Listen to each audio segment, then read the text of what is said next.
Donc, bienvenue sur ma chaîne, c'est Catel.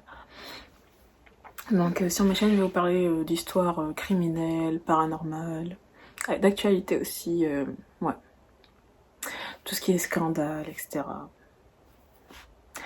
Donc, c'est parti pour la vidéo. Aujourd'hui, je vais vous parler de l'histoire de Sophie Le Tan. Donc, au moment des faits, Sophie Le Tan est une étudiante de 20 ans. C'est une étudiante banale, elle a des bonnes notes, elle a des amis, elle est très heureuse dans sa ville, donc elle vivait à Strasbourg à ce moment-là. Le 7 décembre 2018, c'est là où tout a basculé pour elle. Donc ce matin-là, elle devait aller visiter un appartement.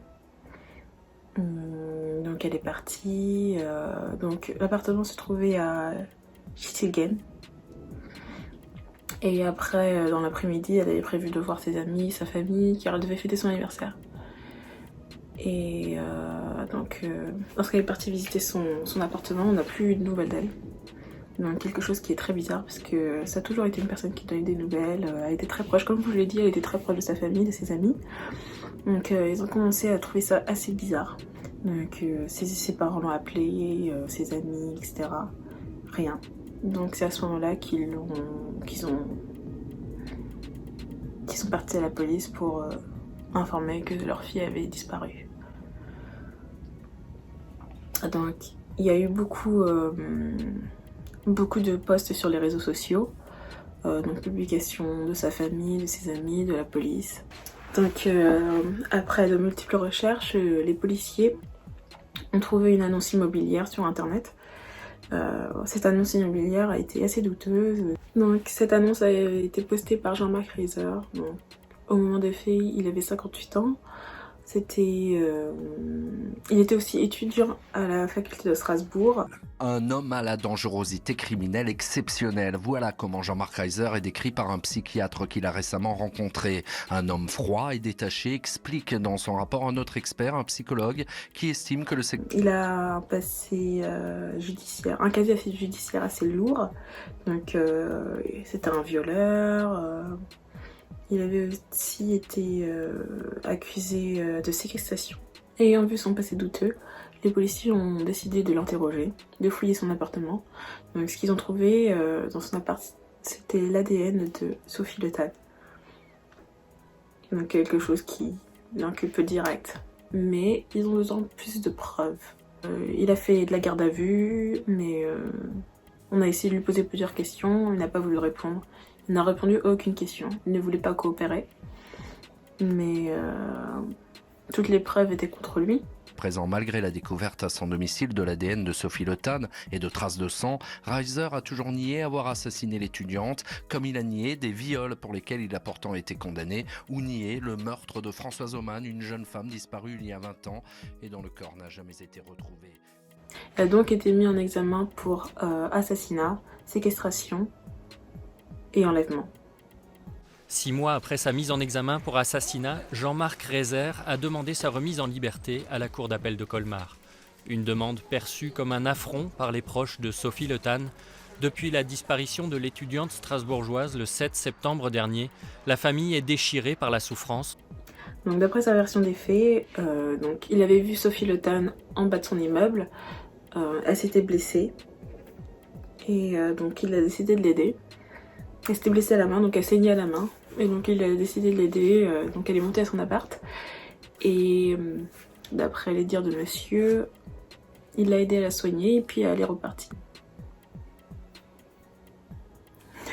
Quelle jeune fille entrerait dans un appartement d'un homme?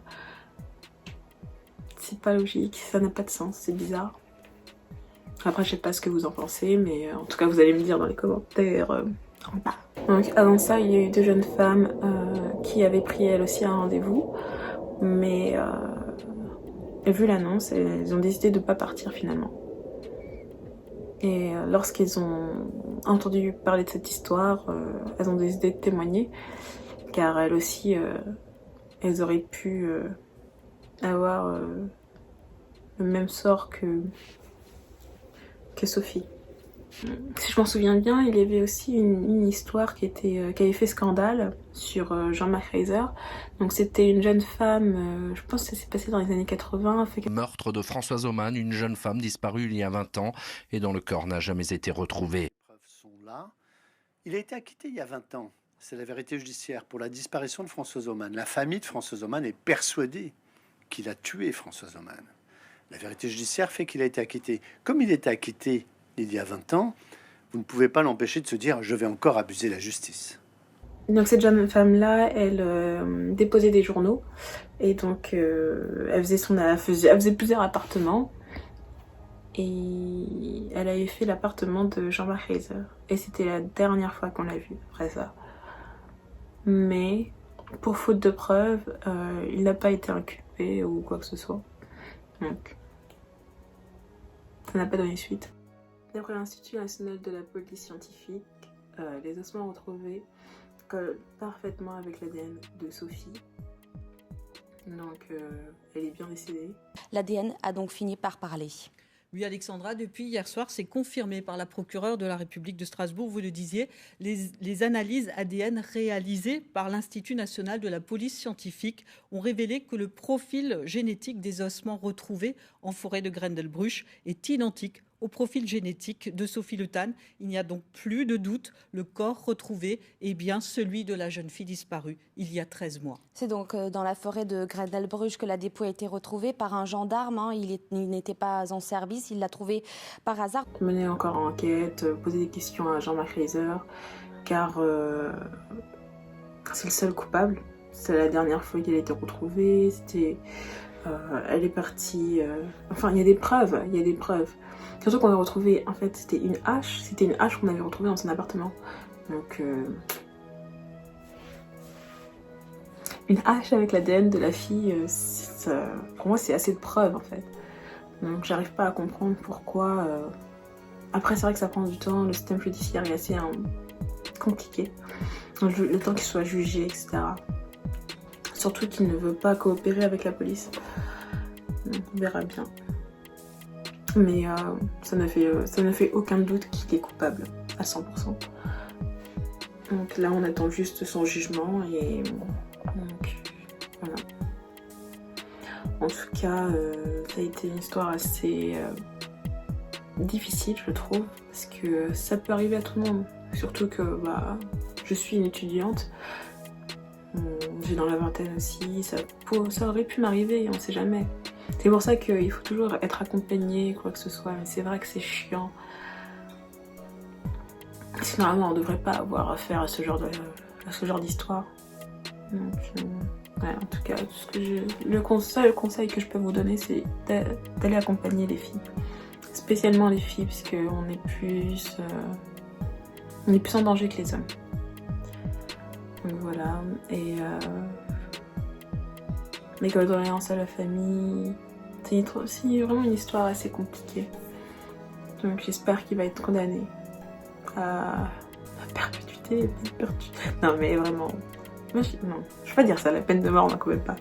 Mais c'est quelqu'un d'horrible, c'est vraiment quelqu'un d'horrible parce qu'il a un passé et c'est pas comme si c'était un accident ou quoi que ce soit.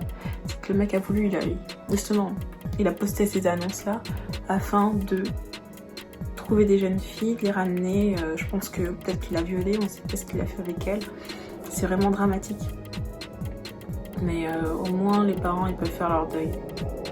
Parce que lorsqu'un enfant est disparu, t'es jamais tranquille, tu sais jamais s'il est toujours vivant, si il souffre ou autre. Mais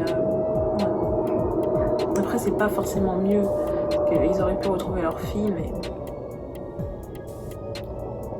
ce qui a été fait a été fait. J'espère qu'il sera jugé. Donc, en tout cas, dites-moi ce que vous pensez. Moi, cette histoire m'a assez marquée. Donc, je vous fais de gros bisous. À la prochaine vidéo.